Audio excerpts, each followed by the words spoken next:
జపాన్కి చెందిన ప్రొఫెసర్ హోమీ ఒక టీవీని డెవలప్ చేశాడు. ఇందులో గొప్ప ఏముందంటారా? తను డెవలప్ చేసిన టీవీ స్క్రీన్ని నాకుతే అందులో కనిపించే ఫుడ్ని టేస్ట్ చేయొచ్చంట. ప్రొఫెసర్ హోమీ ప్రకారం ఏ ఫుడ్లో అయినా ప్రత్యేకమైన రుచులు ఉంటాయి. అంటే తీపి, చేదు, పులుపు లాంటివి రుచులు ఉంటాయి. అలాంటి రుచులను టీవీలో పెట్టారు. టీవీలో కనిపించిన ఫుడ్ని ఒక ఫిలిం మేకర్ని స్ప్రే చేయడం వల్ల ఆ ఫిలిం టీవీ ముందుకు రావడం, మనం దాన్ని నాకితే ఆ ఫుడ్ టేస్ట్ని తెలుసుకోవచ్చు. ప్రజెంట్ ఇది టెస్టింగ్లోనే ఉంది, కానీ ఫ్యూచర్లో ఈ టీవీని 70,000 రూపాయలతో అందుబాటులోకి వస్తుంది. ఈ టీవీ పేరు టీటీ టీవీ అని పేరు పెట్టారు.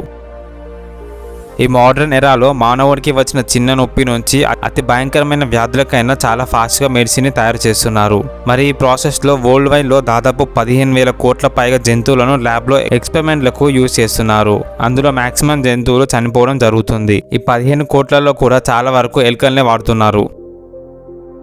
ఏనుగు దంతాలతో ఏం చేస్తారు? ఏనుగు దంతాల కోసం వాటిని చంపడం లాంటివి ఎన్నో సంవత్సరాలుగా జరుగుతూ ఉంది. అప్పట్లో డబ్బు ఉన్నవారు ఏనుగులని సరదా కోసం చంపేవారు. దానికి గుర్తుగా ఉండడం కోసం వాటి దంతాలను, చర్మాన్ని ఇంట్లో అలంకరణ ఉపయోగించుకునేవారు. ఈ దంతాలతో ఆడవారి దువ్వెనలు, బ్యాంగిల్స్, చైన్స్ ఇంకా ఎన్నో చేసేవారు. అలాగే కొన్ని ప్రాంతాలలో వీటిని తెల్ల బంగారంగా భావించేవారు. సేమ్ ఎర్రచంద్రం లాగానే అప్పట్లో ఏనుగు దంతాలు కూడా లీగల్ గానే ఉండేవి. అలా 1980లో ఏనుగు దంతాల కోసం వాటిని చంపడం వల్ల వాటి సంఖ్య కోట్ల నుంచి లక్షల్లోకి రావడంతో దాదాపు అన్ని దేశాలలో వీటిని బ్యాన్ చేశారు. కానీ ఇప్పటికీ కూడా కొన్ని ఏషియన్ దేశాల్లో ఇలాంటివి ఇల్లీగల్గా ఎక్స్పోర్ట్ చేయడం జరుగుతూనే ఉంది.